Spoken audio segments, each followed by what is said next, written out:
प्रिय छात्र एवं छात्राओं, बीए तृतीय वर्ष के समस्त छात्र छात्राओं का आज की क्लास में स्वागत है। आज की क्लास हम बीए तृतीय वर्ष के प्रथम प्रश्न पत्र के अंतर्गत आज इंग्लैंड के प्रसिद्ध विचारक जॉन लॉक की चर्चा करते हैं। उनसे जुड़े हुए कुछ उनके जीवन दर्शन के बारे में चर्चा करेंगे। उनसे जुड़ी हुई जो उदारवाद की व्याख्या उन्होंने दी है उस पर चर्चा करेंगे। उनसे जुड़े हुए जो तमाम सारे राजनीतिक तत्व हैं उनकी व्याख्या करेंगे, उन पर चर्चा करेंगे। देखेंगे कि जॉन लॉक द्वारा कौन से सिद्धांतों को प्रतिपादित किया गया है, जॉन लॉक ने कौन कौन से तथ्यों को उजागर किया है, इन समस्त जानकारियों को आप तक पहुंचाने का प्रयास करेंगे। तो आइए देखते हैं, जॉन लॉक के जीवन दर्शन पर हम एक प्रकाश डालते हैं और उस प्रकाश के माध्यम से राजनीति विज्ञान को एक नई दिशा के रूप में हम प्रयोग करते हैं, उसको अपने ज्ञानवर्धक जानकारी के रूप में प्रयोग करते हैं। आइए उस पर चर्चा करते हैं। सबसे पहले देख लेते हैं कि राजनीति विज्ञान के अंतर्गत जो बीए तृतीय वर्ष का प्रथम प्रश्न पत्र है उसमें जॉन लॉक एक चैप्टर है। और जॉन लॉक की अगर हम जीवन दर्शन की बात करें तो देखते हैं जॉन लॉक को कई नामों से जाना जाता है। इन्हें उदारवाद का जनक भी कहा जाता है। इनका सिद्धांत जो है एक तरह से इस रूप में व्याख्यायित किया जा सकता है कि इन्होंने सामाजिक समझौते के सिद्धांत को प्रतिपादित किया था। इनके सिद्धांत में इन्होंने कहा उदारवादी विचारधारा को प्रयोग करके उन्होंने सामाजिक समझौते के सिद्धांत को एक नई दिशा के रूप में प्रदर्शित किया। तो आइए चर्चा करते हैं कि जॉन लॉक का जन्म कब होता है। तो लॉक की अगर हम चर्चा करें तो इसमें देखते हैं कि इनकी जन्म की जब बात आती है तो इनका जन्म प्यूरिटन संप्रदाय के एक मध्यवर्गीय परिवार में हुआ था। कौन से? प्यूरिटन संप्रदाय के एक कौन से परिवार में हुआ? तो मध्यवर्गीय परिवार में। कब हुआ था? 1632 ईस्वी में हुआ था। ठीक। जॉन लॉक उच्च शिक्षा के लिए कहाँ जाते हैं? ऑक्सफोर्ड भेजे गए थे। कौन सी यूनिवर्सिटी? ऑक्सफोर्ड यूनिवर्सिटी इंग्लैंड भेजे गए थे। वहीं से इन्होंने क्या किया? एमए की शिक्षा प्राप्त की। एमए की शिक्षा के प्राप्त करने के बाद वहीं पर यह शिक्षक पद के रूप में कार्य किया। इन्होंने क्या? शिक्षक के रूप में कार्य करना इन्होंने शुरू कर दिया, परंतु ये कार्य उन्हें रुचिकर नहीं लगा, अर्थात ये कार्य में उन्होंने रुचि नहीं दिखाई, इनको रुचिपूर्ण कार्य नहीं लगा। इन्होंने अपना कार्य बदल दिया, अपना पेशा बदल दिया और क्या करते हैं कि उन्होंने सुविख्यात डॉक्टर से 2 वर्ष के लिए क्या किया? 2 वर्ष तक उनके अंडर में ट्रेनिंग की दीक्षा ली और उसके बाद इन्होंने डॉक्टरी करना प्रारंभ किया। क्या किया? डॉक्टरी करना प्रारंभ किया। अब आगे चर्चा करते हैं। जॉन लॉक 15 वर्ष तक क्या कर रहा? 15 वर्ष तक अर्ल ऑफ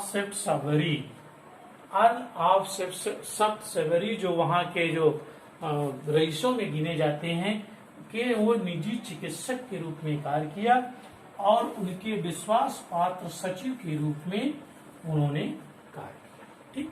अब आगे चर्चा करते हैं जॉन लॉक से और जुड़ी हुई तथ्य क्या है।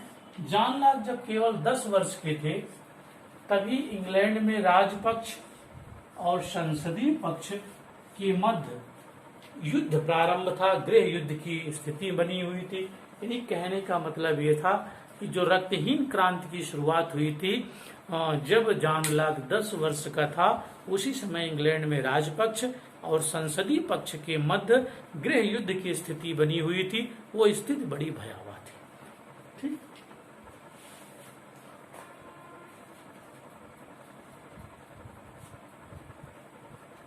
और ये गृह युद्ध प्रारंभ हो गया था उस समय और वो लगभग ये युद्ध कब तक चला? 8 वर्ष तक चलता रहा। ठीक। ब्रिटेन में अधिकार पत्र को ब्रिटानिका इतिहास के नाम से जाना जाता है। किस रूप में जाना जाता है? ब्रिटानिका इतिहास के रूप में जाना जाता है, जिसे हम इस रूप में देख सकते हैं बिल ऑफ राइट्स। यानी कि अधिकार पत्र को बिल ऑफ राइट के रूप में जाना गया। अब आगे देखते हैं कि उस समय राजा के हाथ में से सत्ता संसद को हस्तांतरित की प्रक्रिया को क्या कहा गया है? रक्तहीन की क्रांति। कब हुई थी? 1688 ईस्वी। ठीक। यानी कि राजा के हाथ में जो सत्ता है वो संसद के हाथ में सत्ता को हस्तांतरित करने की प्रक्रिया को क्या कहा गया था? रक्तहीन क्रांति कहा गया एक ऐसी इतनी बड़ी क्रांति की सत्ता परिवर्तन हो रहा है, परंतु एक बूंद भी रक्त नहीं गिरा, इसलिए इसे गौरवपूर्ण क्रांति भी कहा जाता है, इसलिए रक्तहीन क्रांति भी कहा जाता है, और इसको और कई नामों से जाना जाता है। तो आइए आगे चर्चा करते हैं।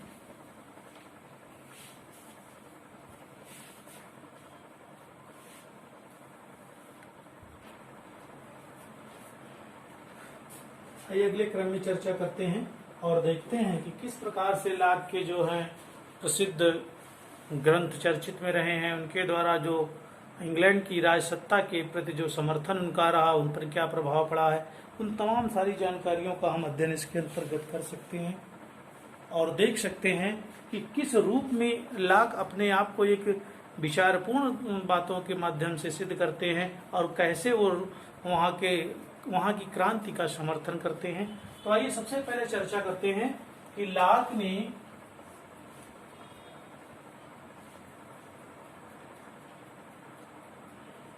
ने क्रांति के 2 वर्ष पश्चात, अर्थात जो 1688 की क्रांति हुई थी उसके 2 वर्ष पश्चात इन्होंने प्रकाशित अपने ग्रंथ, इन्होंने एक अपना ग्रंथ प्रकाशित किया था। उस ग्रंथ का नाम था शासन पर 2 निबंध, अर्थात शासन पर उन्होंने 2 निबंध लिखे थे, जिसे इंग्लिश में कह सकते हैं two treaties on government. Two treaties on government, शासन पर 2 निबंध लिखे थे। कब लिखे थे? 1688 की जो गौरवपूर्ण क्रांति थी, रक्तहीन क्रांति, उसके 2 वर्ष पश्चात इन्होंने अपना प्रसिद्ध ग्रंथ लिखा। वो क्या था? शासन पर 2 निबंध, या फिर अंग्रेजी में कह सकते हैं टू ट्रीटीज ऑन गवर्नमेंट में इन्होंने लिखा कि वो क्या कर रहे हैं? क्रांति का समर्थन कर रहे हैं। किसका समर्थन कर रहे हैं?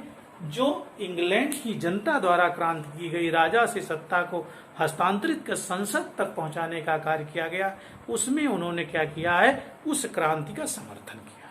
तो क्रांति का समर्थन किया है। फिर आगे क्रम में देखते हैं, चर्चा करते हैं। तो कहा जाता है कि लाक पर जॉन विलियम का जो है इसकी दया थी, या कह लीजिए इसका प्रभाव रहा है। तो विलियम के शासन के अंतर्गत उसने उसे कमिश्नरी ऑफ अपील्स, यानी विलियम के शासन के अंतर्गत उसको कमिश्नर ऑफ अपील्स के पद से सुशोभित किया गया, उसको वो पद प्रदान किया गया। उसने उस पद पर अच्छे तरीके से कार्य किया और अंततः वो 1704 ईस्वी में इस महान विचारक का, इस महान दार्शनिक का क्या हो जाता है? देहांत हो जाता है, उसकी मृत्यु हो जाती है। तो ये हमारे जो राजनीतिक जगत के एक जो दार्शनिक के रूप में जॉन लॉक को हम जानते हैं, ये सूर्यास्त जो है 1704 ईस्वी को समाप्त हो जाता है, सूर्यास्त हो जाता है। ठीक, तो आइए अगले क्रम में चर्चा करते हैं कि इनकी प्रमुख रचनाएं कौन कौन सी, उस पर जिक्र कर लेते हैं।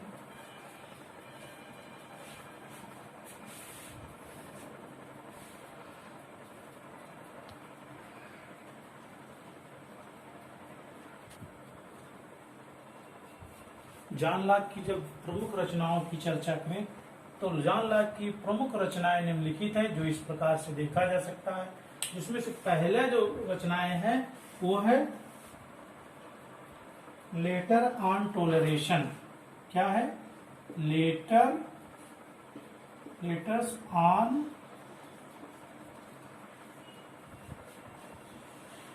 टॉलरेशन। एक कब प्रकाशित होती है? ये प्रकाशित हुई थी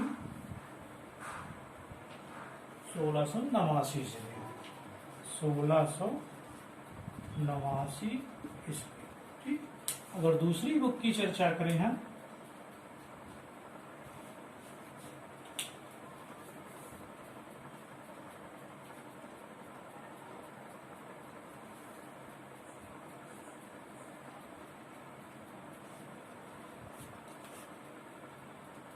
दूसरा पत्र इसका हुआ था कब? दूसरा पत्र आया था 1690 ईस्वी में। कब? 1690 में। ठीक, अगर तीसरे का हम जिक्र करें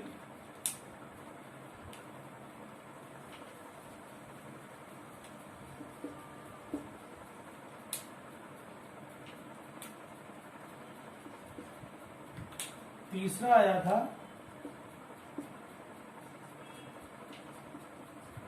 तीसरा पत्र कब आया था? 1692 ईस्वी में। ठीक। चौथे की अगर हम बात करें, अगली जो हमारी क्रम है उसमें देखते हैं शासन पर 2 निबंध। क्या है? शासन पर 2 निबंध ये है, और ये प्रकाशित हुई थी 1690 में। ठीक।